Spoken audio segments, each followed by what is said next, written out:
जी Kaif 2 Kaif 5 lecture 93 start करें। अच्छा भाई ये पेज 61 पे जरा आ जाएं। पहले ये डिस्कशन कितने लोगों ने अटेंड किया है? हाथ खड़ा करें। क्वेश्चन 19 की कर ली। अच्छा एक बार जरा सवाल को नजर मारें। For the purpose of this question assume that today is यकम फरवरी 11, यानी हमारी फाइनेंशियल स्टेटमेंट हमारे हाथ में होंगी ना। यकम फरवरी 21 हमारी फाइनेंशियल स्टेटमेंट हमारे हाथ में होंगी, अभी तो नहीं रिलीज हुई होंगी। तो you are finance manager of Tibet limited, you are finalising the financial statements of 2020। बता दें जी 31 दिसंबर 20 की फाइनेंशियल स्टेटमेंट यकम फरवरी को हमारे हाथ में होंगी या निकल के यूजर्स के पास चली गई होंगी? हमारे हाथ में होंगी, डायरेक्टर ने ऑथराइज नहीं की होंगी। The chief executive has sent you the following email, discuss how above matters would affect the net profit for the year ended 31 दिसंबर 2020। ये एडजस्टमेंट्स क्या प्रॉफिट को अफेक्ट करेंगी या नहीं करेंगी? अच्छा जी, अब यार ये ना एक इवेंट है बड़ा इंपॉर्टेंट। 25 जनवरी 21 को गवर्नमेंट ने इनैक्ट किया amendment in income tax law to reduce the rate of income tax for companies by 10% for 3 years including 2020। ये जरा एक कॉन्सेप्ट बड़ा इंपॉर्टेंट है, ये और से सुन लें। टैक्स रेट अगर हमारे साल बाद बदले, बड़ा इंपॉर्टेंट कॉन्सेप्ट है, बाल की तरह। टैक्स रेट अगर हमारे साल बाद बदले तो क्या हमारे साल आके उसका एडजस्टमेंट करें या हमारे साल एडजस्टमेंट ना करें? IAS 10 के बेसिक नॉलेज की बुनियाद पे बताइएगा, जो अपने दिल में आ रहा हो वो ना बताइएगा। क्या कोई सर्कमस्टांसेस एग्जिस्ट करते थे कि हुकूमत ने रेट चेंज किया?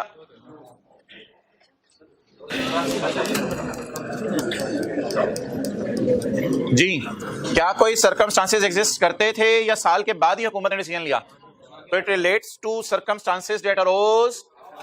तो क्या हम इसको अपनी फाइनेंशियल स्टेटमेंट में एडजस्ट करें या ना करें?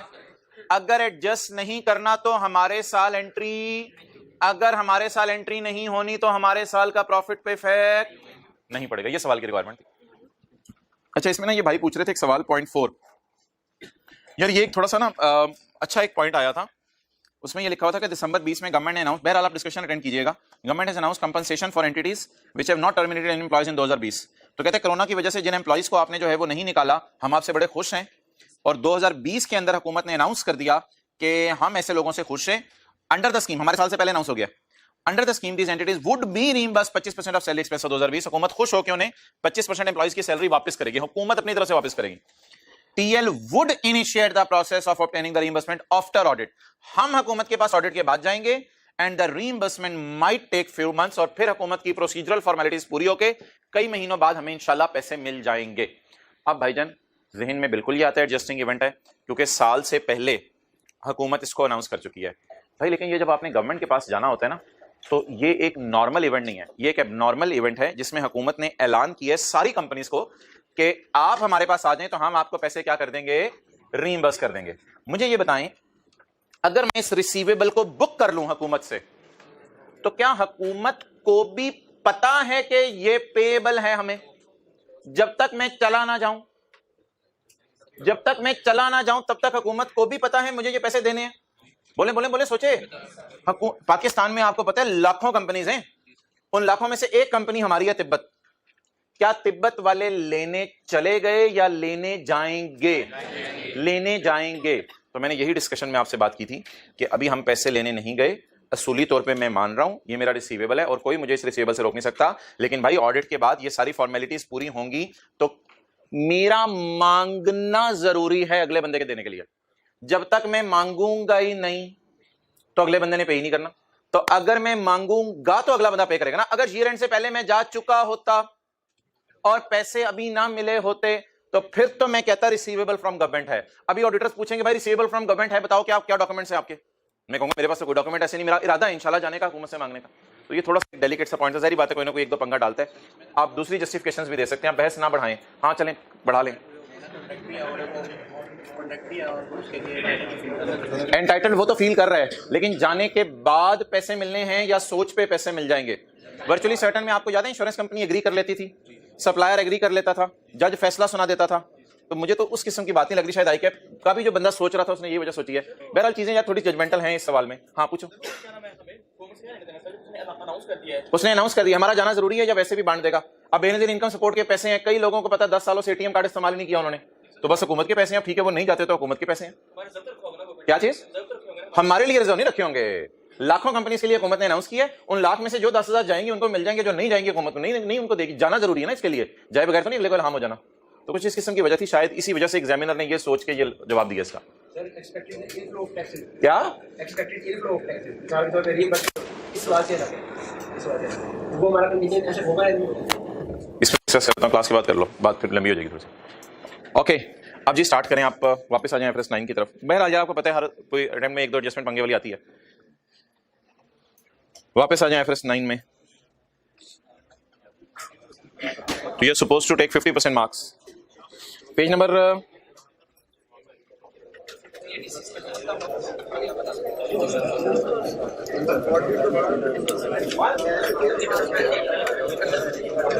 Page number 177, page number 177।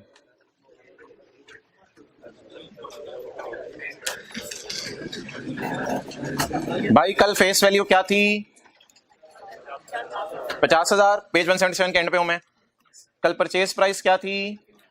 यार इतना तो ना करें, याद होगा यार, 51,000। कल रिडेम्पशन वैल्यू क्या थी? 48,500। पेज 177। यार फेस वैल्यू के नाम याद करें। फेस वैल्यू, अच्छा कल हमने इससे एग्री किया था कि किसी इलाके में ऐसा भी हो सकता है कि परचेज प्राइस 50,000 की लिखी हो लेकिन हम 51 की चीज खरीद लें। वैसे तो डिस्काउंट पे चीजें मिलती हैं लेकिन प्रीमियम पे भी चीज खरीद सकते हैं हम। तो ये कल आपसे बात हुई थी। अच्छा, फेस वैल्यू के नाम बताएं और क्या है? Par value, principal. It is the value appearing on the face of the instrument. Purchase price, instrument can be purchased at face value, फिर 50 पे बाय करते हैं। Instrument can be purchased at premium, जैसे कि 51। Instrument can be purchased at discount, लेकिन discount पे तो नहीं हमने बाय किया था। हमने तो कल वाले सवाल में किस पे बाय किया था? प्रीमियम पे बाय किया था। मोबाइल लगाने की फिक्र है, कॉन्सेप्ट मिस हो रहा है, उसकी खैर है। रिडेम्पशन वैल्यू, रिडेम्पशन वैल्यू, उधार दिया कितना था? 51। उधार वापस कितना लेना था? 50 सोचा था लेने का, लेकिन उसने दिया कितना? Instrument can B redeemed eight 50,000, can be redeemed above 50,000, can be redeemed below 50,000। Clear? तो ये तीन टर्मिनोलॉजीज कल हमने पढ़ी थी, फेस वैल्यू, परचेज प्राइस और रिडेम्पशन वैल्यू। एक और चीज कल क्या पढ़ी थी? इफेक्टिव इंटरेस्ट रेट, वो जो 9 पॉइंट पता नहीं कुछ अजीब सा निकाला था। The interest rate at exactly discounts the estimated future cash flows. छोड़े, डेफिनेशन नहीं है हमारे को। एक्चुअल इंटरेस्ट रेट या कूपन रेट, ये होता है कैलकुलेटेड ऑन फेस वैल्यू। जितना आउटस्टैंडिंग बैलेंस है, आउटस्टैंडिंग बैलेंस के मतलब जितना 50,000 पे आपने उधार है, तो ये हमेशा फेस वैल्यू के ऊपर लगता है। ओके, अच्छा भाई अब ना आपने ऐसे करना है कि आपने पेज 181 पे नहीं आना, आपने पेज 181 पे नहीं आना। आगे देख रहे हैं,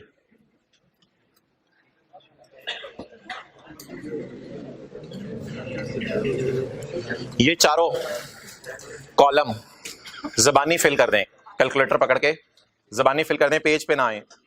ये पेज 181 है। सवाल मेरा क्या है? What is purchase price?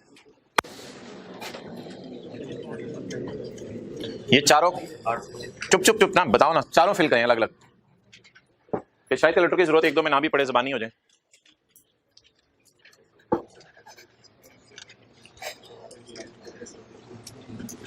चारों पॉइंट्स अगर हो गए हैं तो हाथ खड़ा कर दें। चलें जी, पहले से पढ़ना शुरू करते हैं। We purchase debentures for its fair value of 800। It had a face value of, इसके फेस पे कितना लिखा हुआ था? 1000, लेकिन हमने बाजार से कितने के खरीदे? 800 के खरीदे। We purchase at 800।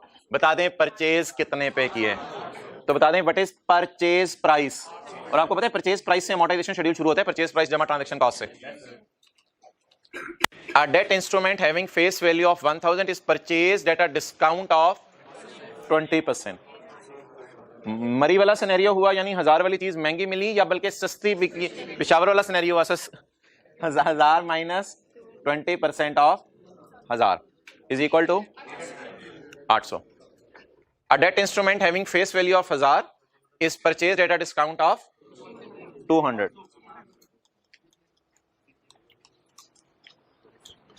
An entity acquires 6%। 6% तो कूपन रेट होता है।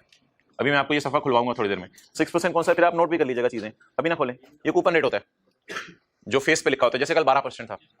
An entity acquires a 6% 1,000 rupees 1,000 term finance certificate, a financial asset for 800। An entity acquire TFC for 800। तो what is the purchase price? 800। Clear? अच्छा, अब जरूरी नहीं कि point 3 में भी सबके जवाब एक ही हो। पॉइंट 3 करें, redemption value.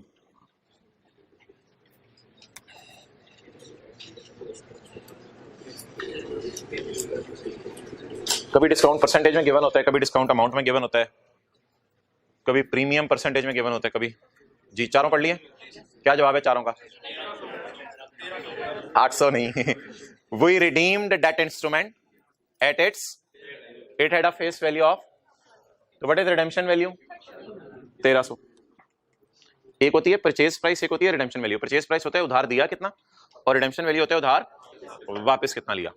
That instrument having face value of 1000 is redeemed at a premium of, अच्छा एक बार याद रखिएगा यार, जिंदगी में हमेशा प्रीमियम ऐड करना होता है, डिस्काउंट माइनस करना होता है। चाहे परचेज का टाइम हो, चाहे रिडेम्पशन का टाइम हो, चाहे परचेज का टाइम हो, चाहे रिडेम्पशन का टाइम हो, डिस्काउंट हमेशा और प्रीमियम हमेशा ऐड करना है। तो 1000 जमा 30% of, it comes to a debt instrument having face value of 1000 is redeemed at, ये प्रीमियम दिया हुआ है, प्रीमियम 1000 जमा, an entity redeemed 1000 रुपए term finance certificate for 1300। Entity redeemed 1000 रुपए वाले टर्म सर्टिफिकेट फॉर, तो बताएं आए कितने पैसे फिर रिडेम्पशन के वक्त? उधार दिया कितना था? जितना भी दिया था, वापस कितना मिला? 1300। डन। तो इसको एग्जाम टिप्स कह सकते हैं या जो मर्जी कह सकते हैं, डिस्काउंट और प्रीमियम की रिवीजन आप नाम दे सकते हैं। तो पेज 181 पे आके अगर कुछ नोट करना है तो ठीक है, नहीं वरना कोई मसला नहीं।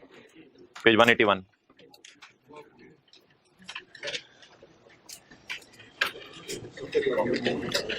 अच्छा ठीक है, ये कूपन रेट है 6%।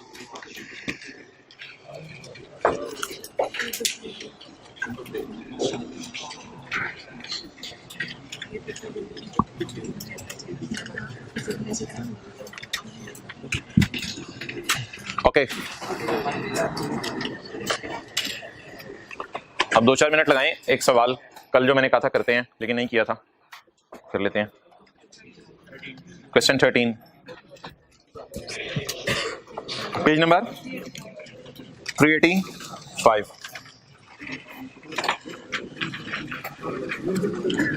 We purchase 430 debentures. हमने कितने डिवेंचर खरीदे हजरात? 430। पेज 385। यार सर्दियां जरा टाइम पे आ जाया करें, मैं कुछ लोगों को देख रहा हूँ अभी वार्म अप ही हो रहे हैं, टाइम पे आके वार्म अप हो जाया करें। We purchase 430 debentures on 1 January 2012।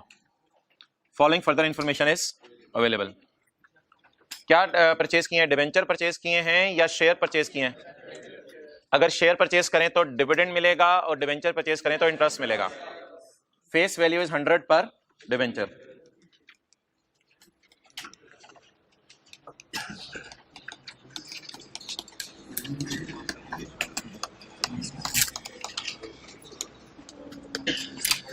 जी, कितने डिवेंचर परचेज किए हैं? 430। हर डिवेंचर के मुंह पे क्या लिखा हुआ है? तो what is face value? 4300,000। It is purchase at a premium of 30% premium पे खरीदे हैं। निकालें जी परचेज प्राइस।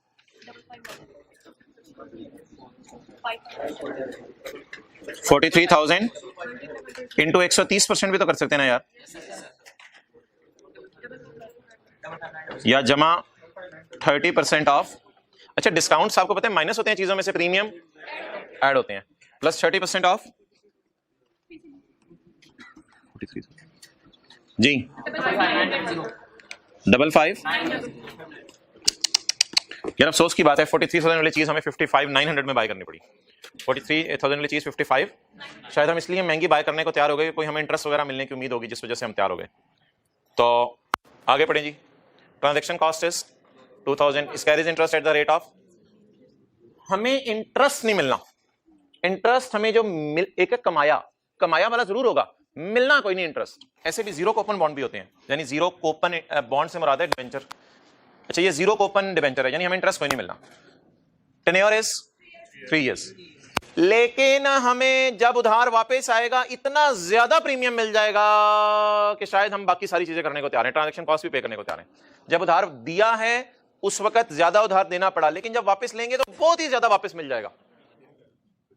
तो आज वैसे खरीदते हुए गम हो रहा था, महंगी चीज मिल रही थी, लेकिन जब उधार देंगे तो 55,900 देंगे, लेकिन जब वापस मिलेगा तो बहुत ही ज्यादा वापस मिलेगा। अच्छा फेस रिडेम्पशन वैल्यू बताएं जी कैसे निकलेगी? 43,000 पे ही लगाने सब कुछ जमा। ये 3 बेसिक चीजें हैं जो सवाल शुरू करने से पहले बेशक वर्किंग में एग्जामिनर को शो कर दिया करें, जहां भी आपकी मर्जी है।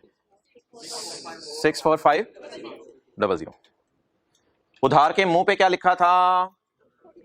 43। लेकिन अमोर्टाइजेशन शेड्यूल कहां से स्टार्ट करेंगे? 55,900 जमा ट्रांजैक्शन कॉस्ट से, और सवाल को एंड करते हुए आखिरी इंटरेस्ट के साथ क्या फिगर डालेंगे? 64। अमोर्टाइजेशन शेड्यूल में क्या जाएगा? परचेज प्राइस जमा ट्रांजैक्शन। अमोर्टाइजेशन शेड्यूल एंड किस पे होगा? 64500 पे। जो कूपन रेट है 0%, वो किस पे निकालेंगे? 43,000 पे। क्लियर? चलें जी। अमोर्टाइजेशन शेड्यूल कहां से बनाते हैं, किसी को याद हो? कल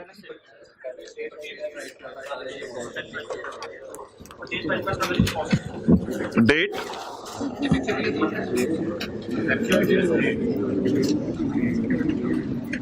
एट द रेट ऑफ, ना यार इफेक्टिव 0 नहीं है। होमवर्क नहीं किया कल वाला? ये कौन बोला यार? होमवर्क हो गया था कल वाला? होमवर्क तो होमवर्क की थी जी। 3.66। कल आपने माइक्रोसॉफ्ट एक्सेल पे देखा था, ये रेट काफी हैवी किस्म का होता है, पॉइंट्स में आता है, इफेक्टिवली रेट जो निकलता है। आगे जी, तीसरा कॉलम कौन सा होता है? मैं इधर क्यों आया हूं? सॉरी, मैं इधर क्यों आया हूं? तीसरा कॉलम कौन सा होता है? Cash receive. इसमें हमने इंटरेस्ट भी लेना होता है, तो इसमें 0% इंटरेस्ट आएगा ऑन फेस वैल्यू। 0% इंटरेस्ट आएगा फेस वैल्यू पे। और इसके बाद अच्छा, शुरू कहां से करना होता है? Purchase price plus transaction cost. Transaction cost capitalise कर रहे हैं हम। What is the purchase price? 55,900। अच्छा यार भाई, इसमें ना इधर देखें, थोड़ा सा बात पे समझें भी। वैसे तो ये बात जो मैं करने लगा हूं, करे बगैर भी इंशाल्लाह सवाल तो हो जाएगा आपसे, और पेपर में कोई मसला भी नहीं आना, लेकिन ऐसी बात कर रहा हूं आपसे। ये बंदा क्यों 0% इंटरेस्ट ले रहा है? इंटरेस्ट इसको किसी साल के एंड पे 1 रुपया इंटरेस्ट नहीं मिलेगा। इसकी टेन्योर कितने साल है? इसकी टेन्योर 3 साल है। इसको 3 साल तक 1 रुपया इंटरेस्ट नहीं मिलेगा, लेकिन फिर भी ये बंदा उधार देने को तैयार हो गया, क्योंकि उधार दे 55 का राय, वापस 64 मिल रहा है। तो यही इसकी कमाई है सारी। उधार दे 55 का राय और वापस, शायद इस वजह से ये डील करने को तैयार हो गया कि मैं इंटरेस्ट अगर मुझे नहीं भी दोगे तो कोई मसला नहीं। तो जब उधार वापस आएगा, उधार दिया, उधार दिया, उधार वापस मिला, तो इधर से इसने कमा लेना। इसे इंटरेस्ट ना भी मिले तो फिर भी कुछ ना कुछ ये कमा लेगा। चलें जी, परचेज प्राइस बताएं यार। 55 ट्रांजैक्शन कॉस्ट। अब ट्रांजैक्शन कॉस्ट की ना आपको अलग से एंट्री नहीं करनी पड़ेगी, वो जमा होकर जहां खुद ही एंट्री हो जाएगी। 57,900। डेट यकम जनवरी। चलें जी, अब आप बता दें 31/12/12 को 57,900 लिखें कैलकुलेटर पे। इस पे लगाएं इफेक्टिव रेट 2121। ये इंटरेस्ट कमा रहा है, ये 2121, ये इंटरेस्ट कमा रहा है 2121। मिलेगा नहीं, मिलेगा इसे कोई नहीं, बस कमा रहा है। अब बता दें जी फेस वैल्यू क्या है हजरात? हिम्मत करके, हिम्मत नहीं हारनी होसन। फेस वैल्यू क्या है? Coupon rate. कल तो 12% मिल रहा था, आज तो 12% भी नहीं मिल रहा, तो 0 इंटरेस्ट मिला पहले साल के एंड पे। ये पहले साल का इंटरेस्ट हो गया, ये कमाया, ये मिला। इसको नेगेटिव लिखा करना है 60021। 31/12/13 पकड़ें 60021, मल्टीप्लाई करें 3.6638 से 2199। फेस वैल्यू पकड़ें 50,000 मल्टीप्लाइड 43,000, 43,000 50,000 कल वाली थी, 43 मल्टीप्लाइड बाय 0%, 6,220। असल में शायद इंटरेस्ट कंपाउंड होता जा रहा है, अब एंड पे जाके एक दफा मिलेगा वो, जब आप उधार वापस लेंगे तो। 31/12/14 3 साल टेन्योर पूरे हो गए। 6,220 इंटू 3.6638 2280। यार अब आपने खाली ना 0 नहीं डालना, अब आपने 0 का मिला आखिरी साल आपको मिला होता है, इंटरेस्ट मिला और आपको रिडेम्पशन वैल्यू मिलेगी 64,500। भाईजान फेस वैल्यू कहीं नहीं डालनी होती वर्किंग में, सिवाय इसके कि फेस वैल्यू पे क्या निकालना होता है? इंटरेस्ट। वर्किंग में डालना क्या होता है? परचेज प्राइस और एंड पे रिडेम्पशन वैल्यू। जी, रिडेम्पशन वैल्यू, उधार वापस मिला, उधार दिया, रिडेम्पशन वैल्यू 645, इन दोनों को टोटल करें। अच्छा, किताब में ना ये दोनों टोटल इधर इस साइड पे हुए होते हैं, किताब में आप देखेंगे अगर कहीं भी है तो ये दोनों जो टोटल हैं वो इधर हुए हैं। जी, जवाब 0 आ गया। चलें, पहले साल की एंट्रीज आप लिख लें, फिर दूसरे तीसरे साल की जरूरत नहीं है। पहले साल की खाली में लिखवा देता हूं। ये कम जनवरी 12 की डेट डालें और ये कम जनवरी 12 की डेट डाल के लिखें इन्वेस्टमेंट डेबिट कैश क्रेडिट 57,900 से। ये कम जनवरी 12 इन्वेस्टमेंट इन डिवेंचर डेबिट, नहीं पहली वाली पहले करने दें, कैश क्रेडिट। भाईजान किसी को अंग्रेजी याद हो या उर्दू? कमाया मिला, कमाया मिला, कमाया मिला, ठीक है। उधर होता था आया कमाया, ऑपरेटिंग लीज में आया कमाया, इधर पहले कमाया फिर मिला। जी, कमाया, बुक करें इंटरेस्ट, P&L में ले जाए इंटरेस्ट कितना? 2121। तो कल वाला है सारा, कुछ भी नहीं है, इस सवाल में से ऐसे टाइम जाया करो। जी, इन्वेस्टमेंट इन डिवेंचर ना, कैश डेबिट मिला। वैसे ये एंट्री की पेपर में जरूरत नहीं थी, पेपर में अगर आप ये एंट्री नहीं भी करेंगे तो कोई मसला नहीं होगा, लेकिन कंसिस्टेंसी के लिए, समझने के लिए एंट्री कर लें। तो देखें ट्रांजैक्शन कॉस्ट की ना, यहां अलग से एंट्री नहीं हमें करनी पड़े।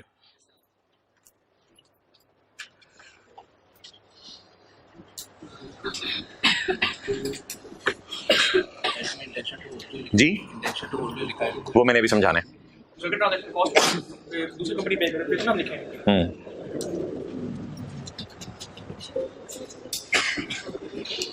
चलो जी, ले आओ। अच्छा यार, ये लफ्ज कल से आ रहा है बार बार, ये मैं अभी समझाऊंगा। Prepare accounting entry if intention is to hold investment till maturity, ये कल से लफ्ज आ रहा है, इसको मैंने अभी नहीं समझाना, इसको आज इंशाल्लाह आधे पौने घंटे बाद समझेंगे। ये होमवर्क में भी कुछ ऐसा लिखा हुआ था नहीं? अच्छा यार, ये ना एक बात सुन लें, इसको कहते हैं, इस मॉडल का नाम है अमोर्टाइज्ड कॉस्ट। क्या कहते हैं? अमोर्टाइजेशन से इसका कोई ताल्लुक नहीं है, बस इस मेथड का क्या नाम है बोलें? Amortised cost. यानी आप कॉस्ट को पकड़ते हैं, उसको फिर अमोर्टाइज करते जाते हैं। आप ये ना समझे को डेप्रिशिएट होती है, बस एक नाम है मेथड का, अमोर्टाइज्ड कॉस्ट। ओके, बस हिम्मत करके रोजाना आ जाएगा, नहीं ये बहुत बड़ा आसान होगा आपका अपने ऊपर। आ जाए जी पेज 388 पे। जी भाईजान, हम शुरू करने लगे हैं।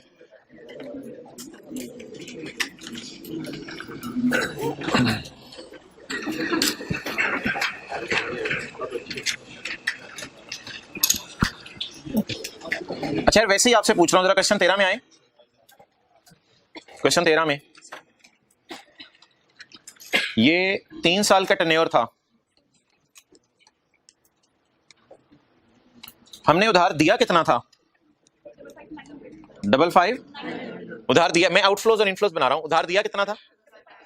पहले साल कितना इंटरेस्ट मिला? दूसरे साल, तीसरे साल हमने उधार भी दिया था और ट्रांजैक्शन कॉस्ट भी इनकर की थी 200 रुपए की, 2000 रुपए की, और आखिर में मिला कितना था? 64500। इसको मैं पॉजिटिव साइन के साथ लिख रहा हूं। हम क्यों इस अरेंजमेंट पे तैयार हो गए थे जीरो इंटरेस्ट के ऊपर? क्योंकि मैंने उधार दिया कितना था? 55। उधार वापस कितना मिला? तो शायद हम जीरो कूपन रेट पे भी तैयार हो गए थे, क्योंकि हमें पता था कि जिस वक्त उधार वापस मिलेगा उस वक्त अच्छा खासा पैसा मिल जाएगा। देखिए हमारे आउटफ्लोज कम है, आउटफ्लोज कम है और इनफ्लोज, इसलिए शायद हम इस अरेंजमेंट के लिए तैयार हो गए थे। और हमने उसे कहा था इंटरेस्ट ना भी दो, आखिर में तो मुझे ज्यादा पैसे दे देना। इंटरेस्ट के नाम से नहीं, वो तो किस नाम से दे रहा होगा? प्रीमियम के नाम से। लेकिन हमने मैचिंग कॉन्सेप्ट को सामने रखते हुए वो जो हमें फायदा हो रहा था उसको 3 सालों पे स्प्लिट करके इंटरेस्ट बुक कर दिया।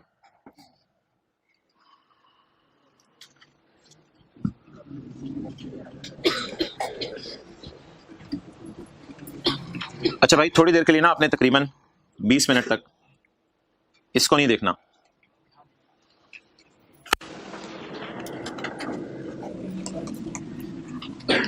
डू नॉट वॉच, इसको नहीं देखना। और यकम जनवरी 2001 8% डेट इंस्ट्रूमेंट। 8% कौन सा रेट होगा, कूपन या इफेक्टिव? कूपन, यानी कि जो फेस के ऊपर उसके लिखा होगा 8% debt instruments having face value of 10,000।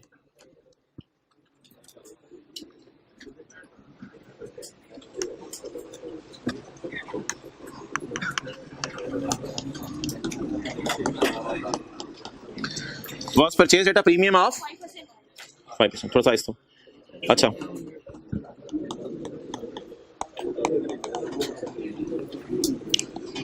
मुझे लग रहा है मैं अकेला ही लगा हुआ हूँ। 10,000 plus 5% of 10,000 is equal to 10,000। Transaction cost attributable to this transaction is 500। Revision हो रही है, कुछ भी नहीं है। Debt instrument will be redeemed at 9500, ये तो दे दिया उसने, एज दे दिया, विल बी रिडीम्ड एट 9500, और मेरे ख्याल से डिस्काउंट है 500 का इधर, क्योंकि 10,000 तो मुंह वैल्यू है ना, मुंह की वैल्यू, तो यहाँ 500 का डिस्काउंट है।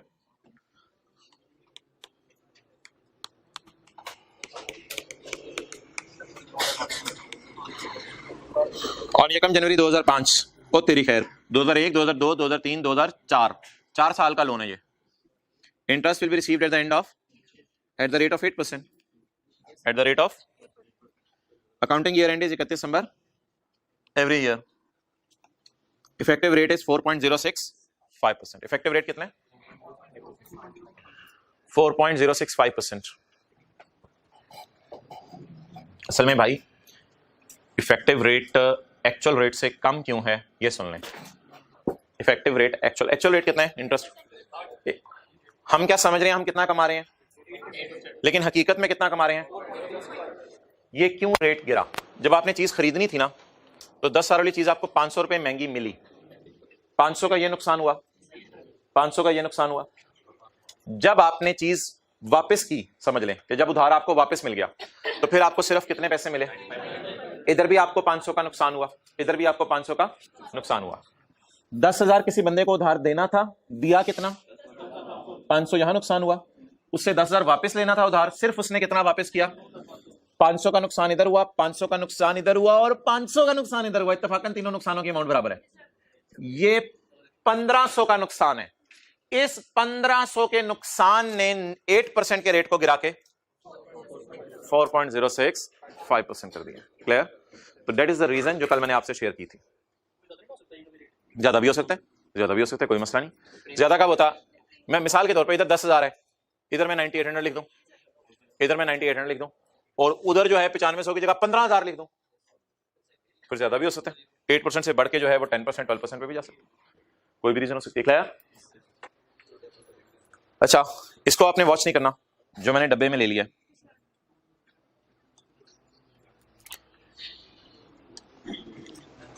Prepare accounting entries using the following accounting models for the year and 2001 and 2। भाई ये ना, इधर भी 3 मॉडल हैं, इधर 2 मॉडल नहीं है। शेयर्स में 2 मॉडल थे, यहां कितने अकाउंटिंग मॉडल हैं? 3। एक हमने कर लिया है पिछली क्लास में, अभी आपने रिक्वायरमेंट नहीं पढ़नी। एक हमने कर लिया पिछली क्लास में, 2 हम आज करेंगे, लेकिन एक वही वाला है इधर पहले वाला जो हमने पिछली क्लास में किया था, तो इसलिए रिक्वायरमेंट अभी मत पढ़ें। अभी आप मुझे नॉर्मल तरीके से सवाल सॉल्व करवा दें। हम कोशिश करेंगे व्हाइट बोर्ड पे तीनों के तीनों जो है वो आ जाए आपके सामने।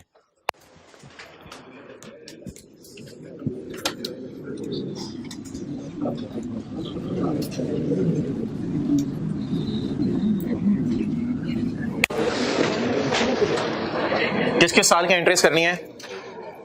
2001 की और 2000, लेकिन वैसे इसका टेन्योर 2001, 2, 3, 4 साल है इसका टेन्योर, लेकिन हमने जो है सिर्फ कितने सालों की एंट्रीज करनी है, इसलिए अमोर्टाइजेशन शेड्यूल पूरा बनाएंगे या जितना चाहिए। और दूसरी मेरी बात का जवाब दीजिएगा, फिर रिडेम्पशन वैल्यू आखिरी साल डालते होते हैं, तब रिडेम्पशन वैल्यू सवाल में मैंने निकाल के रख तो ली है, लेकिन मुझे शेड्यूल में इसलिए डालनी पड़ेगी कि आखिरी साल की एंट्रीज नहीं मांगी हुई। तो रिडेम्पशन वैल्यू ठीक है, अच्छी बात है, हमने पता तो है हमें रिडेम्पशन वैल्यू, लेकिन कहीं डालनी नहीं पड़ेगी क्योंकि आखिरी साल नहीं मांगा हुआ। तो शुरू कहां से करते हैं? Purchase price plus transaction cost. चलें जी, requirement number A, working number 1, date, effective rate at the rate of, और कूपन रेट, कूपन रेट जिसको मैं रिसीव्ड भी कह सकता हूं, coupon rate at the rate of 8% on face value, और आखिरी कॉलम बैलेंस, और शुरू कहाँ से होगा? Purchase price plus transaction cost. जी परचेज प्राइस बोले 10,500। 3 वैल्यू सही होती हैं सवाल शुरू करते हुए, लेकिन उसमें से यूज अभी परचेज प्राइस होगी 10,000 जमा ट्रांजैक्शन कॉस्ट इज 500।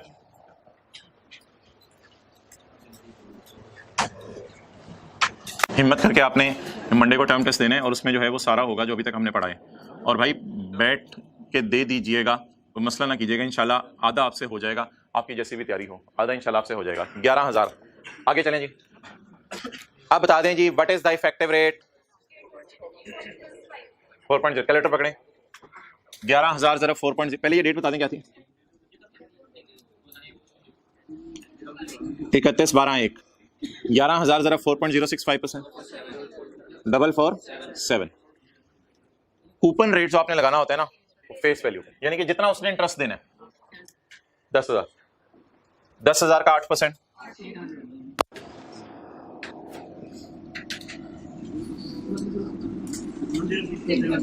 10647। आप लोग गाड़ी चलाए ना तो पूरे दिन में पिंडी पहुंच जाएंगे।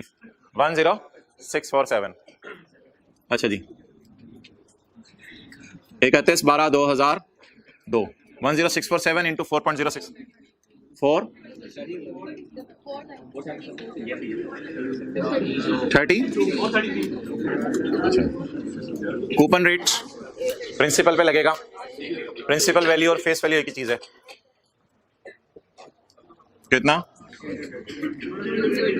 10280। सवाल को आगे चलाने की जरूरत इसलिए नहीं है कि बस टेन्योर तो लोन का 4 साल का है लेकिन 2 साल की इंटरेस्ट मांगी। वर्किंग मुकम्मल हुई 1 जनवरी 1। इन्वेस्टमेंट इन डिवेंचर्स डेबिट कैश। अच्छा अब आपने कुछ भी नहीं करना, सवाल की तरह नहीं देखना, आप सिर्फ इस 11,000 को, इसमें ट्रांजैक्शन कॉस्ट की एंट्री खुद ही हो जाएगी।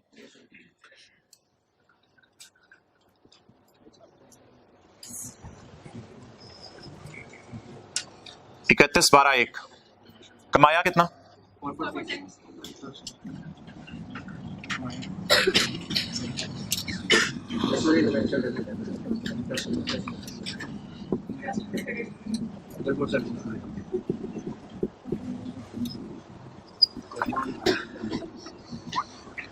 Cash debit interest receivable credit नहीं, कैश डेबिट इन्वेस्टमेंट क्रेडिट।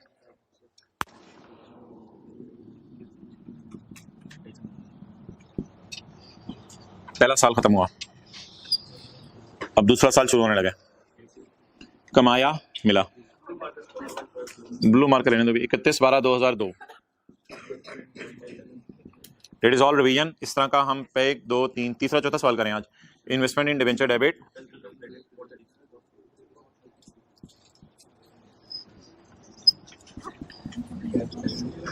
बहुत करीब से मैं फिगर्स को देख रहा हूं, नजर फिगर्स को नहीं लगेगी तो टेंशन ना ले।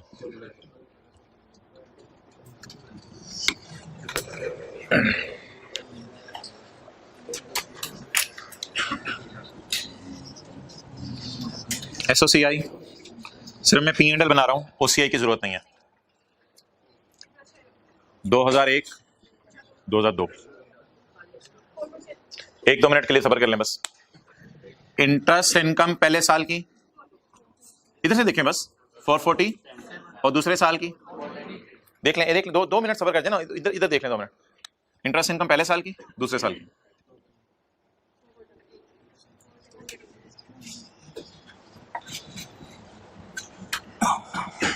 It's over.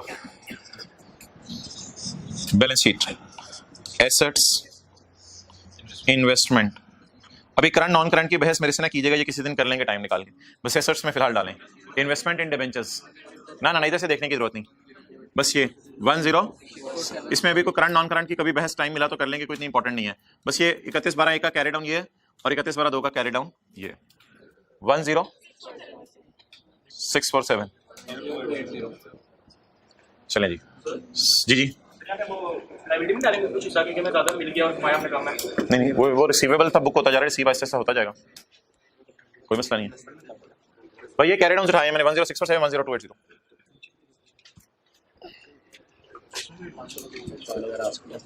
आ सकते हैं, एक है किताब में डला हुआ है।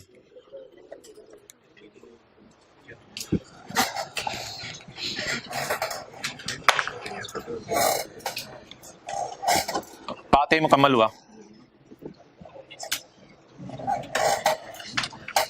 पार्ट ए की रिक्वायरमेंट मैं थोड़ी देर में पढ़ूंगा। पार्ट ए की हेडिंग दे दें अपने रजिस्टर के ऊपर, अमोर्टाइज्ड कॉस्ट। ऊपर ऊपर सबसे ऊपर जहां से आपने शुरू किया था सॉल्व करना, अमोर्टाइज्ड कॉस्ट मॉडल है ये।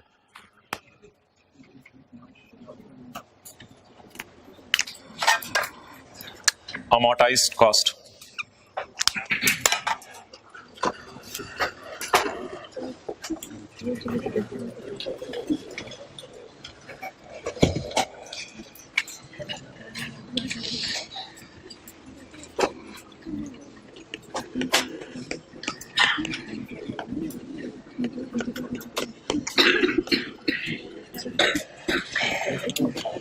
ले भाई तो कैमरा। जी भाई अब बड़ी इंपॉर्टेंट डिस्कशन होने लगी है जीटी रोड मोटरवे टाइप, क्योंकि इधर भी डिसाइड करना होता है कितने मॉडल हैं और उनको कैसे टेकअप करना है। अगले 4-5 मिनट आपकी बहुत ज्यादा टेंशन चाहिए होगी। यू बॉट 3 हाउस, पहले मैं डिवेंचर्स की बात नहीं करूंगा। यू बॉट 3 हाउसेस, आपने 3 हाउसेस बाय किए।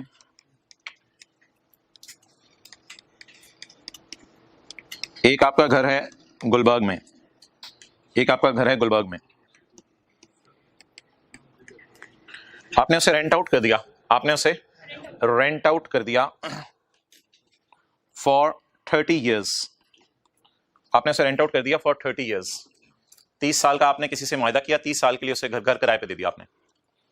मुझे ये बताएं, आप इस घर की फेयर वैल्यू डीलर से हर साल के एंड पे जाकर लगवाएंगे या इस घर, यार बातें सुन लो यार, बातें सुन लो, ये तो बड़ी इंपॉर्टेंट बातें हैं।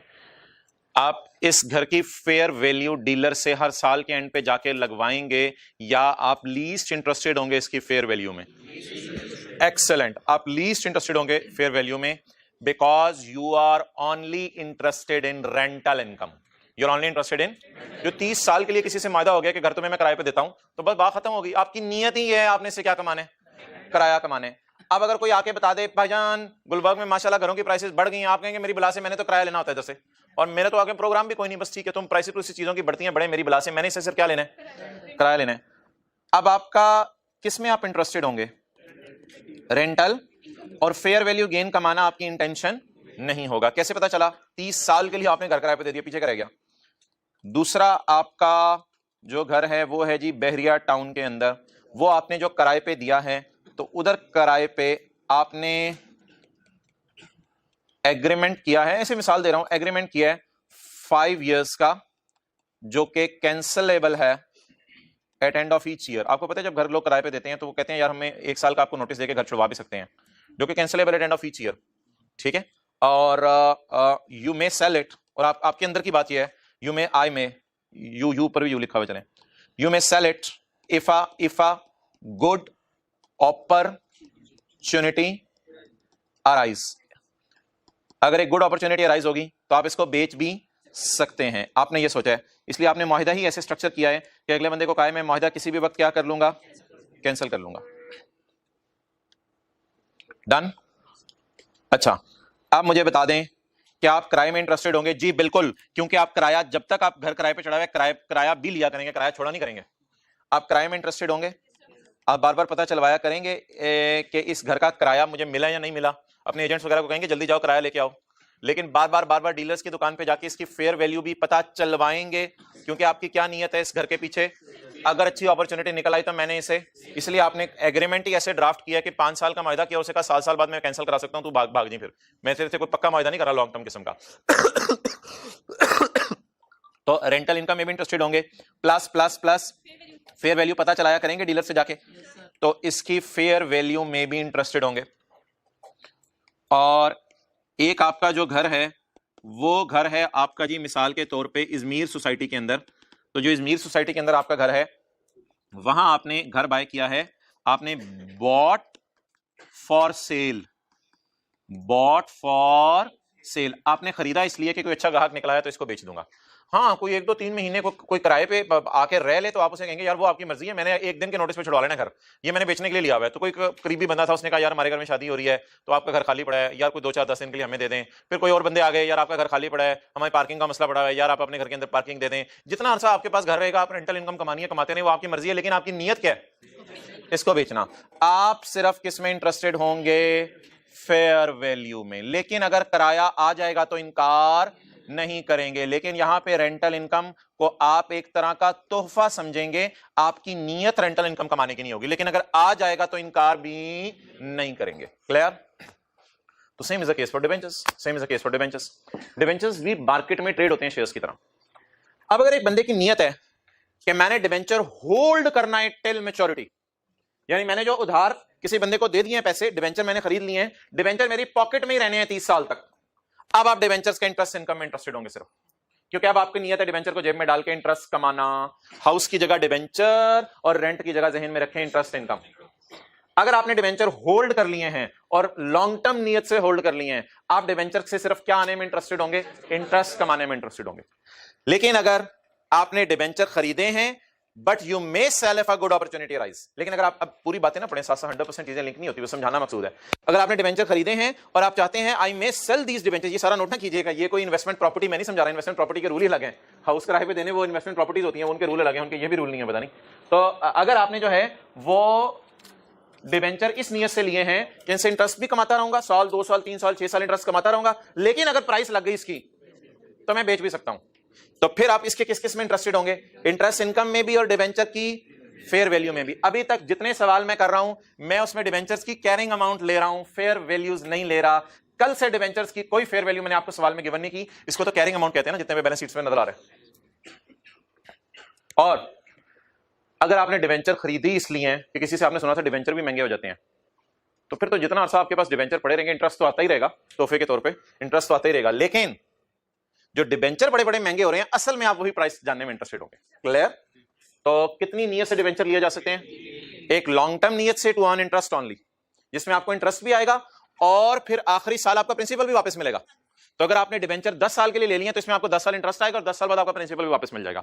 इन डिबेंचर्स को तो आप सिर्फ उनके इंटरेस्ट इनकम में इंटरेस्टेड होंगे, लेकिन अगर आपको अच्छी अपॉर्चुनिटी मिली और डिबेंचर बेचने की नियत भी आपकी हुई, तो फिर आप इंटरेस्ट इनकम भी रिकॉर्ड करते रहेंगे और साथ साथ फेयर वैल्यू गेन भी रिकॉर्ड करते रहेंगे। लेकिन अगर डिबेंचर आप इस नियत से लें कि लिए ही बेचने की नियत से हैं, तो फिर फेयर वैल्यू में इंटरेस्टेड होंगे, लेकिन कुछ ना कुछ इंटरेस्ट आता ही रहेगा, वो ना चाहते हुए भी आता रहेगा अगर आपके पास पड़े हुए, वो एक तोहफा होगा। तस्वीर खींचनी है खींच लें, मैं नोट करने का इसका टाइम नहीं देना, मैं अब सवाल की रिक्वायरमेंट्स पढ़ने लगा हूं।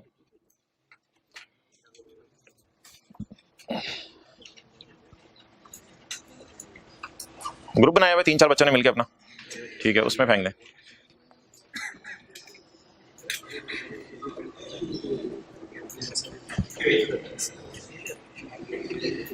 इस आइडिया के ऊपर ये स्टैंडर्ड बेस करता है, इसलिए मैंने ना पहली रिक्वायरमेंट सॉल्व करते हुए आपको कह दिया था फेयर वैल्यू सवाल में गिवन है, वो इग्नोर कर दें। ये देखिए मैंने आपको क्या कहा था, डू नॉट वॉच, ये फेयर वैल्यूज गिवन है। अब जरा सवाल तीनों रिक्वायरमेंट्स पढ़ें आज। ये लाइन मैं काट रहा हूं, ये इंशाल्लाह अगली क्लास के अंदर आपको बता दूंगा इसका मतलब क्या। ये लाइन मैं काट रहा हूं। Investment in debt instrument is held till, मैंने इनको कब तक रखना है?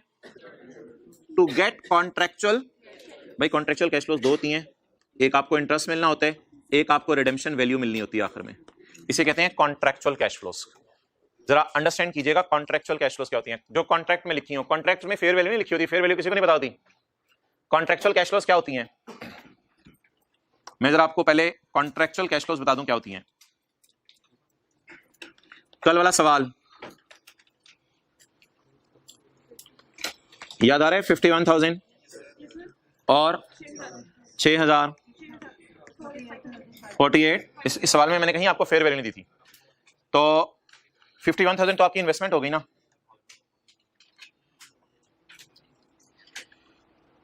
इनको कहते हैं कॉन्ट्रेक्चुअल कैश फ्लोज। इनको क्या कहते हैं? क्योंकि एग्रीमेंट में आप लिखवाते हैं मुझे तुमने 6,000 इंटरेस्ट देना है, मुझे तुमने 6,000 इंटरेस्ट देना है, और जब उधार वापस लूंगा मैं कितना वापस लूंगा? 48। तो ये होती है मोहतरम कॉन्ट्रेक्चुअल कैश फ्लोज। इसमें फेयर वैल्यू नहीं आती, क्योंकि आपको पता है 6,000 और 6,000 क्या है? 6,000 और 6,000 क्या है, और 48,500। भाई ये बड़ी इंपॉर्टेंट बातें हो रही हैं, एक बात भी आपने मिस कर दी, मसला हो जाएगा। रिडेम्पशन वैल्यू और इन दोनों को मिला के क्या कहते हैं, कॉन्ट्रैक्ट में लिखी हुई cash flows, contractual cash flows. जी मोहतरम, आउटफ्लो कॉन्ट्रैक्चुअल कैश फ्लो नहीं है, वो तो बस हो गया, करने के बाद अब आप देखते हो कॉन्ट्रैक्ट में मिलना क्या आपका, इसलिए कह देते हैं इनको प्रिंसिपल और इंटरेस्ट।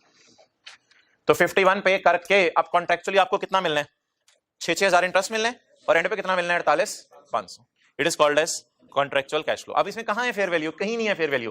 फेयर वैल्यू तो बाजार की वैल्यू होती है, ना कि कॉन्ट्रैक्ट में लिखी हो। फेयर वैल्यू तो रोजाना चेंज हो रही होती है, वो कैसे कॉन्ट्रैक्ट में आ सकती है। ओके अच्छा, अब अगर पेपर में कोई ऐसी लाइन आ जाए जैसे हमारे सवाल में लिखी हुई है, investment in debt instrument is held till maturity, उधार जब तक वापस नहीं आ जाएगा तब तक डेट इंस्ट्रूमेंट मेरी जेब में ही रहेंगे, ये तो लॉन्ग टर्म नियत होगी। फिर टू गेट, उनसे मैंने सिर्फ प्रिंसिपल इंटरेस्ट लेना है, बाजार में नहीं बेचना, नहीं बेचना, सिर्फ क्या लेना है, प्रिंसिपल इंटरेस्ट। छोटा सा ऊपर लिखें, इट मींस बाजार में नहीं बेचना, क्योंकि मैंने कॉन्ट्रैक्चुअल कैश फ्लोज लेनी है। इट मींस बाजार में नहीं बेचने की नियत, मेरी बाजार में बेचने की भी नियत नहीं है। पहले सिनेरियो पे हूं मैं अभी, सिर्फ पहले सिनेरियो पे हूं। इट मींस बाजार में नहीं बेचना, बल्कि क्या कमाना है, सिर्फ कॉन्ट्रैक्ट वाली कैश फ्लोज कमानी है बस।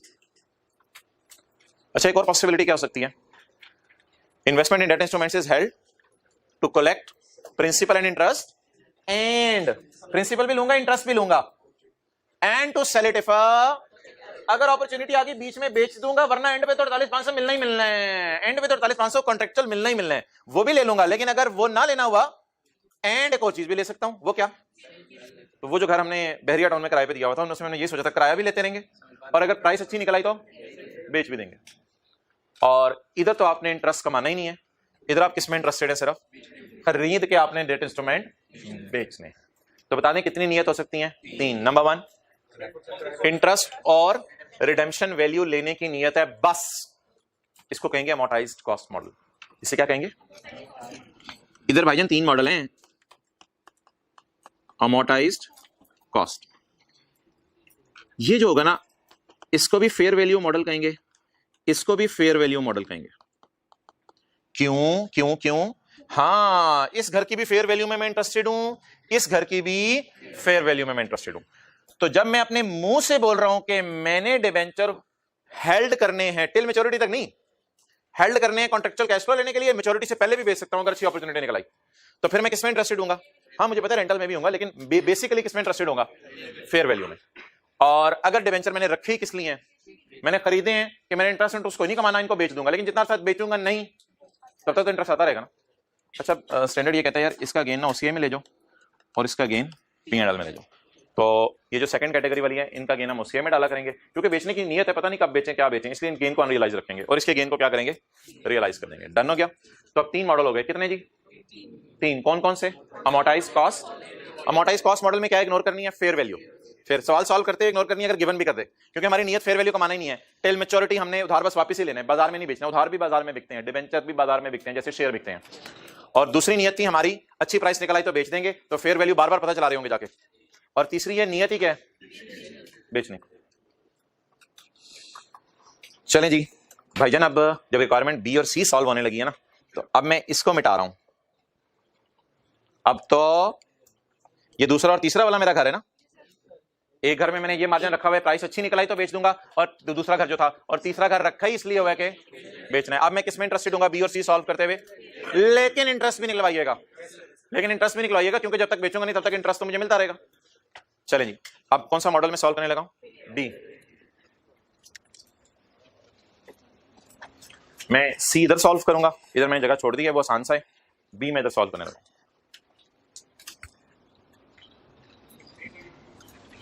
फेयर वैल्यू थ्रू ओसीआई, इसका बड़ा लंबा सा नाम है FET OCI, fair value through OCI. अच्छा, ये वर्किंग कॉपी पेस्ट करनी है, ये वर्किंग कॉपी पेस्ट करनी है, लेकिन आगे 3 कॉलम और डालेंगे, क्योंकि बीवी को फेयर वैल्यू से कंपेयर करेंगे, ये बीवीज हैं, इनको फेयर वैल्यू से कंपेयर करेंगे, तो 3 कॉलम आगे और डालने हैं। तो 1 2 3 4 5 6 7 कॉलम अब मैं बनाऊंगा। Date, effective interest at the rate of 4.065% और कैश रिसीव या कूपन रेट। और आगे 3 कॉलम और डालें, बैलेंस लिख दें, कैरिंग अमाउंट लिख दें, जो मर्जी लिख। अच्छा जी, शुरू यहीं से किया करना है ये मॉडल भी। Purchase price plus transaction cost 11,000, शुरू यहीं से किया करना है। Purchase price plus transaction cost, ये क्या आ गया? यकम जनवरी 1, as it is copy paste कर लें बेशक। 447 10647 31/12 बोलें 433 800 दोबारा करें सारी। अब मैं 3 कॉलम और डालने लगा आगे।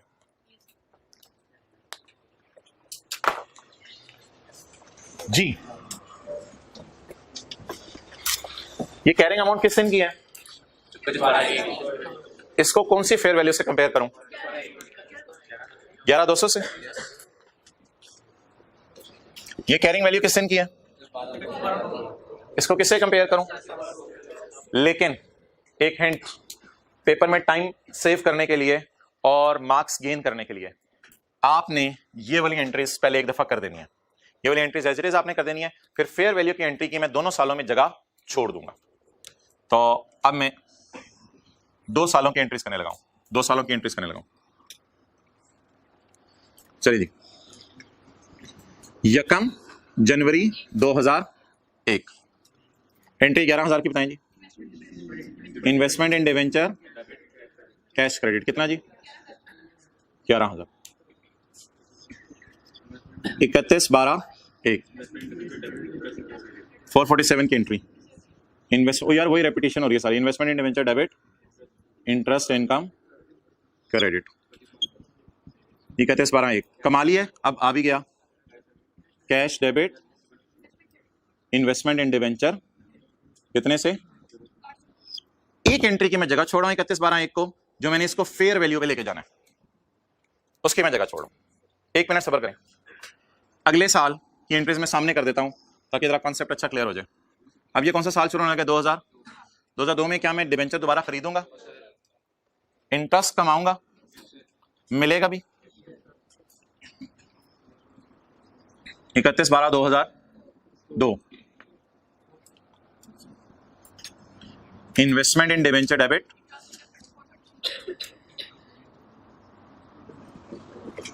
433 और इसकी एंट्री बताएं 800 की। Cash debit investment in debenture जो कल करवाई थी सारी।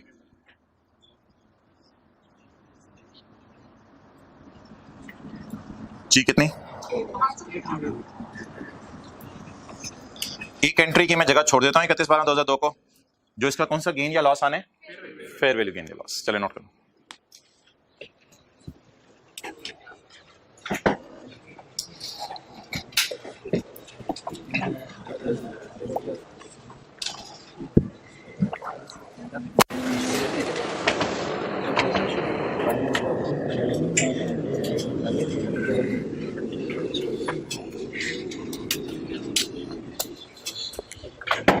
जी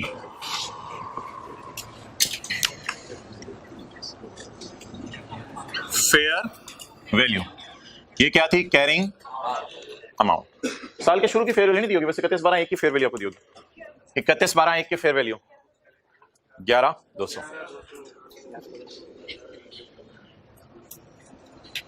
11,200 31/12/2002 की फेयर वैल्यू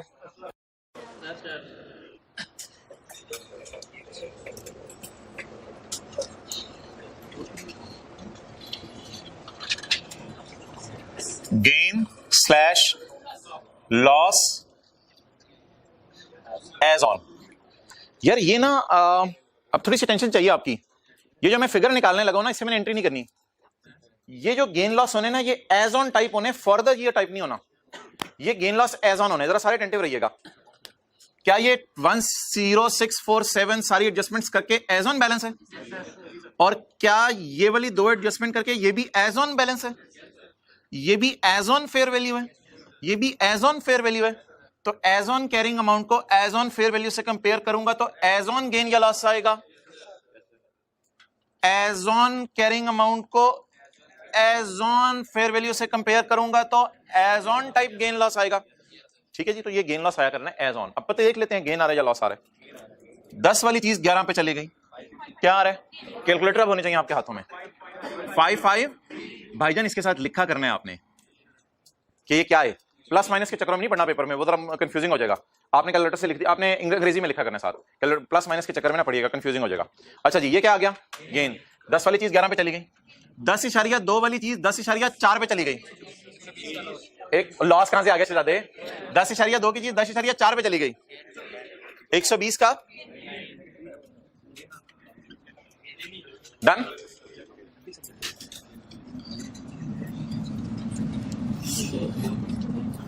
अब मुझे गेन लॉस कौन सा चाहिए? For the year. अब जरा अटेंटिव रहिएगा।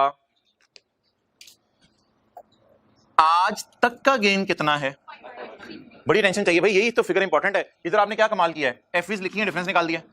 ये समझने वाला कॉलम, इधर मैंने उंगली रखी है। आज तक का गेन कितना है?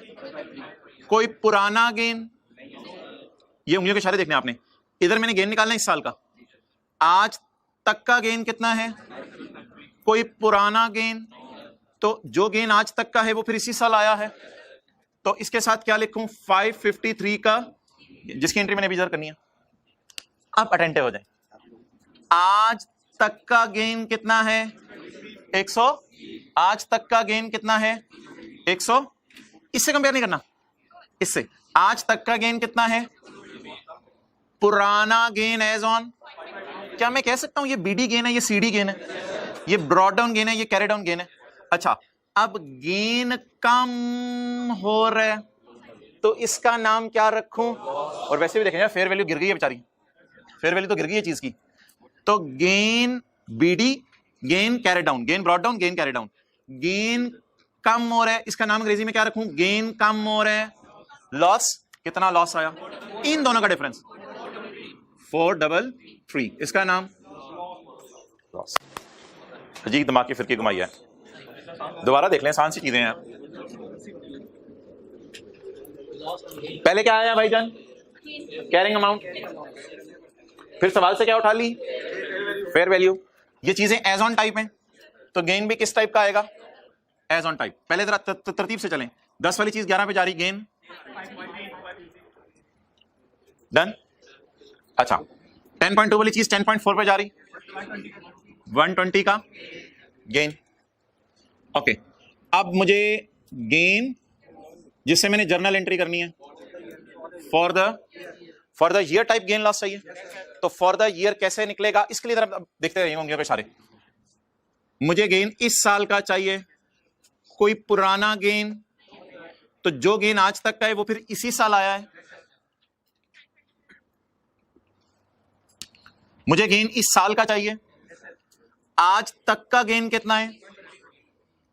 पुराना गेन, गेन ब्रॉड डाउन और गेन कैरेड डाउन। गेन कम हो गया, गेन, तो गेन अगर कम हो जाए तो ये गम की बात है। 433 का लॉस। ये बात आपको समझ आ गई है या नहीं? इसके लिए मैं अपनी तरफ से एक साल और डाल देता हूं, अपनी तरफ से, सवाल के बगैर। सवाल के बगैर एक मैं इधर और डाल देता हूं।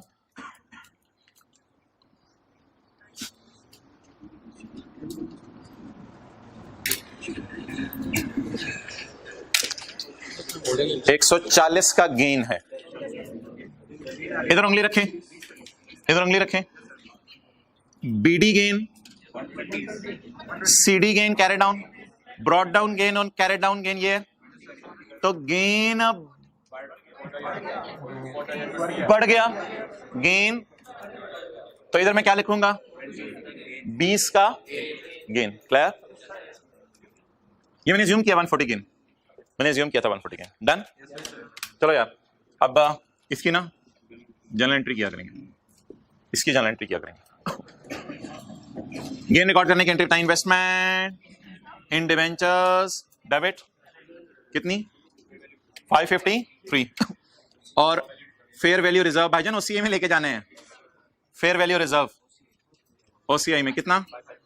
55 ब्लू मार्कर।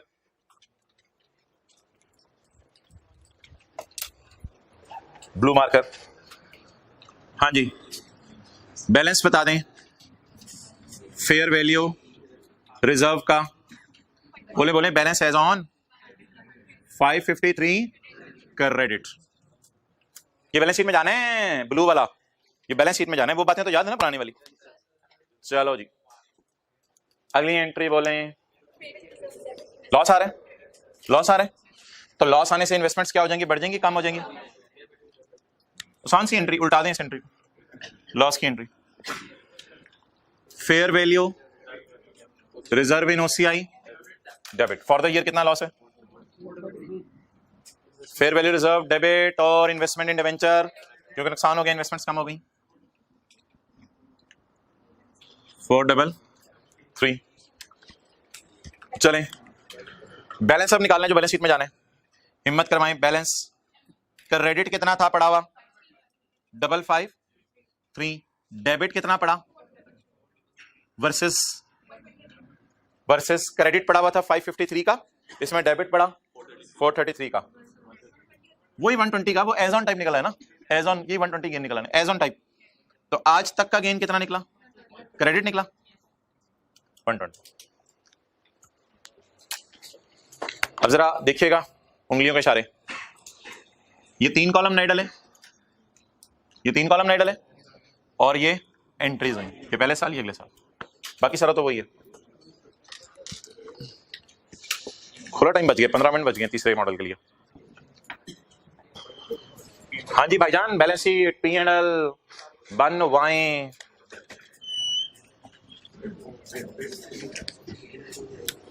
एसओ, इसमें P&L में क्या जाएगा? लेकिन ये घर तो दरमियान वाला है, हम फेयर वैल्यू में भी इंटरेस्टेड होंगे। ये घर तो दरमियान वाले, हम फेयर वैल्यू में भी इंटरेस्टेड होंगे। और फेयर वैल्यू का गेन किससे? रूट है ओसीआई से।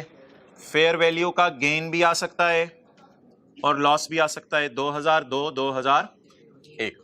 अब देखते हैं ऊपर एक मिनट। इंटरेस्ट इनकम बता दें फॉर द ईयर 447। अब सारे डंडे रहिएगा जरा। ओसीआई फॉर द ईयर या as on? For the year. For the year black से, ब्लू से? ब्लैक से। या तो एंट्री से देख लें या फिर ये भी फॉर द ईयर अवेलेबल है, जहां मर्जी से देख लें। अच्छा जी, for the year gain positive, for the year loss 433। चलें जी, नोट थोड़ा सा ना इधर हो जाए, सर नीचे करो, उधर 1 मिनट फिगर देख ले, वो रिलैक्स होके बैठ जाओ। अच्छा,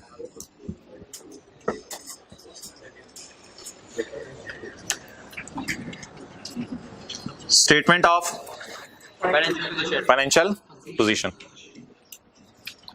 जी बोले बोले बोले बोले। एसेट्स में इन्वेस्टमेंट इन,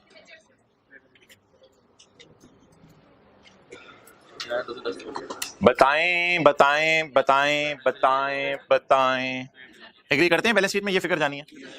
फेयर वैल्यूज ले जाऊं, कैरिंग अमाउंट्स ले जाऊं? फेयर वैल्यूज ले जाऊं, कैरिंग अमाउंट ले जाऊं? कुछ बच्चे कहते हैं सवाल से उठा लें, सवाल से उठा लें, आपकी मर्जी है, सवाल से उठा लें आप ना, बस सवाल से उठा लें, खत्म करें बात। कैरिंग वैल्यू से सवाल में अवेलेबल है। आपको पता है ईयर एंड पे एसेट रीवैल्यू होता था तो उतने भी बैलेंस शीट में आ रहा था, सवाल से उठा लें, जहां मर्जी। कैरिंग अमाउंट से उठाऊं, फेयर वैल्यूज उठाऊं? फेयर वैल्यूज बोले 11,210। Anything else? Anything else?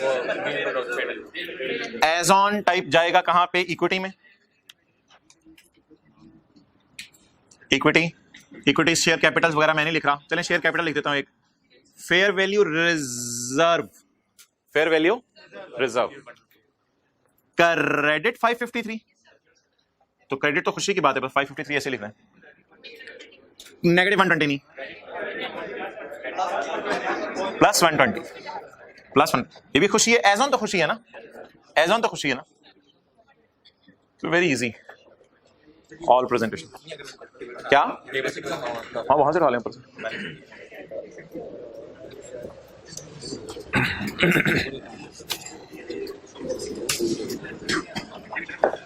हजरत ऐसे भी देख लें,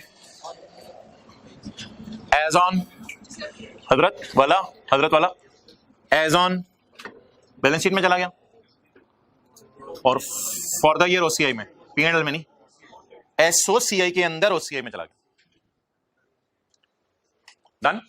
और यही कहां किस में बातें हुई थी? शेयर्स में, यही शेयर्स में बातें। डन। अब जी हमारी क्या नियत है? अब हमारी क्या नियत है बेचने की? तो भाई यहां पे वही काम कर लें जो उधर किया था, prepare T account, prepare T account. No, इसको अमोर्टाइजेशन वर्किंग कह दें, वो जो डेट, इफेक्टिव रेट और सारी वाली working. No amortisation working, no amortisation working, बल्कि क्या प्रिपेयर करें उसकी जगह? टी अकाउंट प्रिपेयर करें। दूसरा मॉडल हमारा खत्म हुआ, आप किसकी तरफ मूव करें? जिसमें हम इंटरेस्टेड ही किसमें है? फेयर वैल्यू में, फेयर वैल्यू। क्योंकि हमारी नियत क्या है? इसको बेचा, पता नहीं मुझे बेचा या नहीं वो छोड़ें, लेकिन हमारी नियत क्या है? सिर्फ बेचने की। ये तो सादा सादा सा। अब कौन सी रिक्वायरमेंट शुरू होने लगी? यहां से यहां तक क्या थी? ये सारी। अब क्या रह गई? सी। वर्किंग नंबर 2 थी ये, वर्किंग नंबर 2। अब वर्किंग नंबर, पहले वर्किंग कर लेते हैं।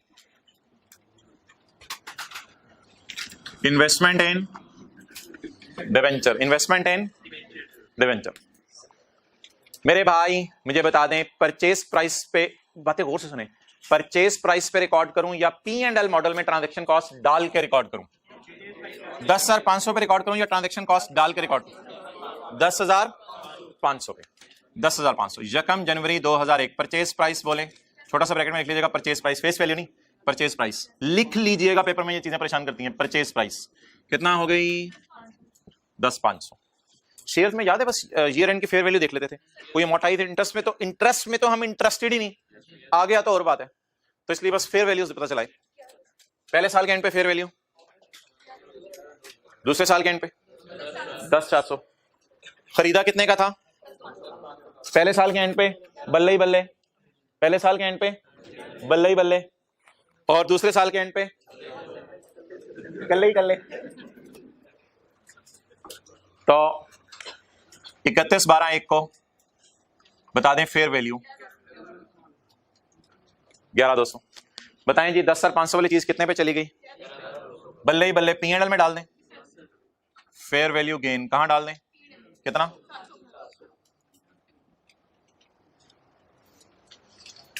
पहला साल मुकम्मल हुआ, एंट्री से मैं कराता हूं।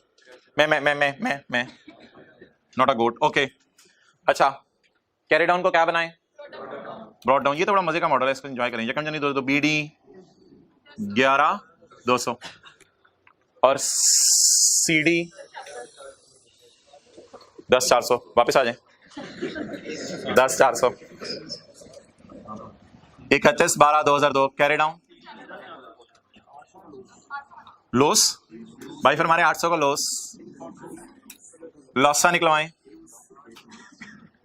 800।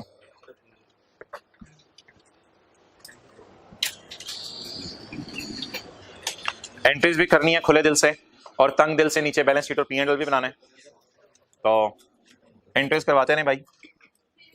2001 की और 2002 की। यकम जनवरी 2000 इन्वेस्टमेंट इन डिबेंचर और कैश 10। ओ भाइयों, इधर तो 11,000 कैश पे कर रहे थे, इधर 11,000 कैश पे कर रहे थे, अब इधर 10,500 कैश में डाल दिया, तो कैश तो पे हुआ है ट्रांजैक्शन कॉस्ट का, उसे कहां डालें? इन्वेस्टमेंट के टी अकाउंट में डालें या एक्सपेंसेस में डालें? एक्सपेंसेस में।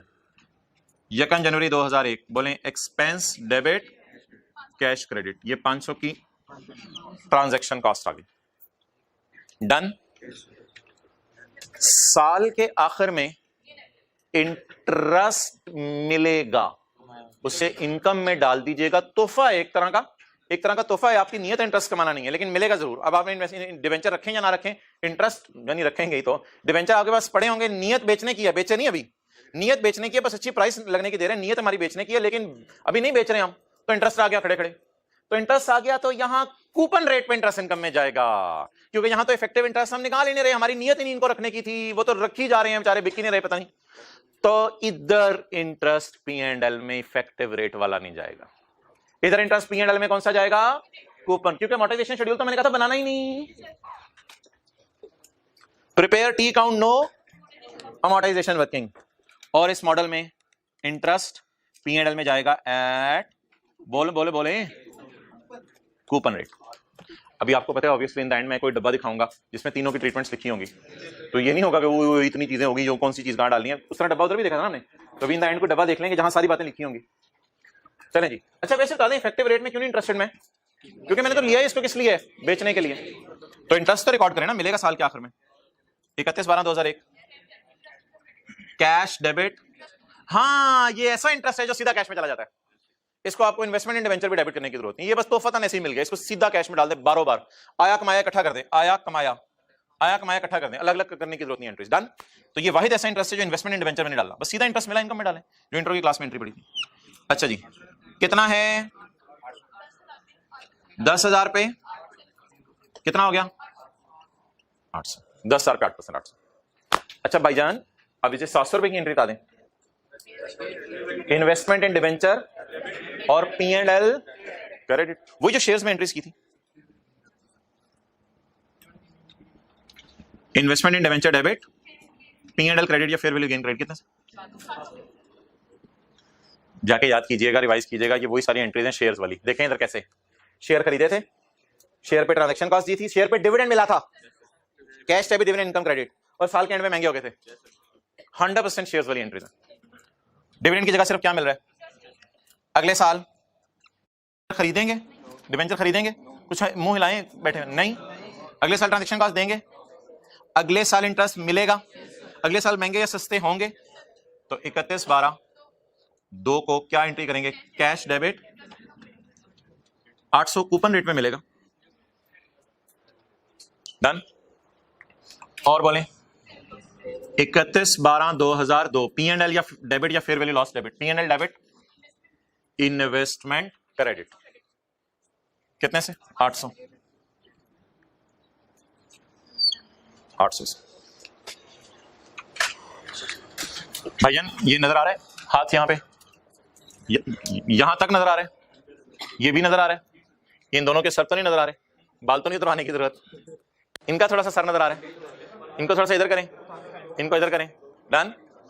अच्छा जी क्या बनने लगा है, पी एंड एल, और ये तो आप खुद ही बनवा दें, इसमें क्या पी एंड एल एसओसीआई, उसमें पी एंड एल जी, बोले ट्रांजैक्शन कॉस्ट देखते ना ऊपर, ट्रांजैक्शन कॉस्ट का एक्सपेंस आएगा, और इंटरेस्ट इनकम पॉजिटिव साइन के साथ आएगी, फेयर वैल्यू गेन आएगा या लॉस आएगा, 2000 ट्रांजैक्शन कॉस्ट 2001 में 500 नेगेटिव से लिखनी है आपकी मर्जी, इंटरेस्ट इनकम 800 और 800, पहले साल गेन, दूसरे साल लॉस, एसओएफपी में इन्वेस्टमेंट्स नजर आएंगी 2002-2000 11,200,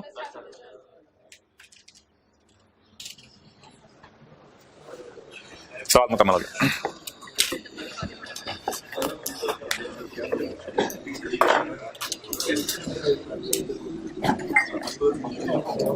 नोट कर लिया, कर लेंगे।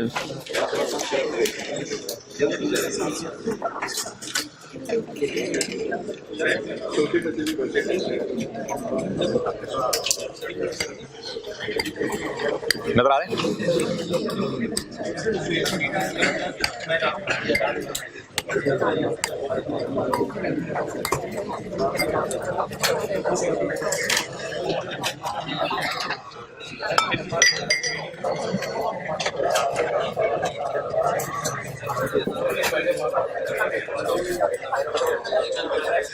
यार मुझे ये बताएं आप कि अगली क्लास में इस जैसा एक सवाल हो जाना चाहिए, और एक इस जैसा भी जरा नजर मारने के लिए हो जाना चाहिए, तो कोई हर्ज नहीं। लेकिन अब आप लोगों ने 2 से 3 मिनट अटेंशन देनी है, बातें बड़ी आसान थी, 2 से 3 मिनट अटेंशन देनी है। पहले इधर से देख लें क्या क्या नए कॉलम डले हैं, कितने नए कॉलम डले, और उसकी वजह से फेयर वैल्यू की एंट्री होगी। अच्छा, ये तो कुछ भी नया नहीं किया, 100% शेयर्स वाला मॉडल अप्लाई किया, ट्रांजैक्शन कॉस्ट को एक्सपेंस में डाले, डिविडेंड की जगह क्या रिकॉर्ड किया, लेकिन किस रेट पे, कूपन पे। डन। अच्छा, अब भाई पेज कौन सा बनेगा जिसमें ये, पेज नंबर कौन सा बनेगा किताब का, ये ना तो पता ही होता है आपको। पेज 178, पेज नहीं 178, पेज 3, पेज 177, पेज 177। ओके, देखते रहिएगा देखते रहिएगा। अमोर्टाइज कॉस्ट पहला था, एफवीटीओसीआई और P&L वाला। अटेंशन, 2 मिनट तक किसी ने व्हाइट बोर्ड से नजर नहीं हटानी। Purchase price plus working one, purchase price plus purchase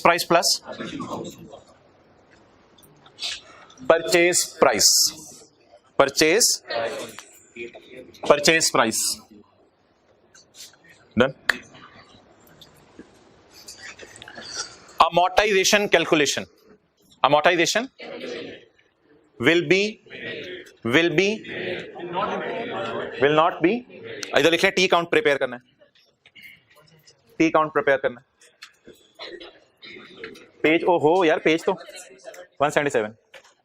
मैंने क्या क्या चीज आपको पढ़ा दी, इनिशियल और amortization, will be made और will, बोले बोले बोले बोले बोले बोले बोले बोले बोले will be made, भाई बहुत अटेंशन से रहे, will be made, will not be made।